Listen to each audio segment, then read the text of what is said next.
Yan, meron nga pala akong daludal diyan or takway. Good morning all followers and viewers pala. Yung naka-aromatics na yan, naka-prepare na. Bawang, sibuyas, luya at saka paminta. Ginisa ko lang pala yan sa mga aromatics tapos nilagyan ng tubig.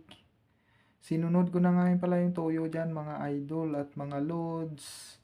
Ito nga palang ulam ko mamayang lunch. Yan, kumukulo na nga pala yan siya. Tapos ko ginisa at nilagyan ng tubig. Time check pala natin mga idol at mga lods ay 4:20 AM. Sinunod ko na rin pala yung tatlong siling green at may red. Nag-add lang pala ako ng water dyan mga idol at pamalaga pa siya ng mabuti. Yan, luto na nga pala yan siya. Shout out to all followers and viewers. Tsaka sa mga gulay lovers dyan, shout out din. Luto na pala yan. So hanggang dito na lang. Thank you for watching.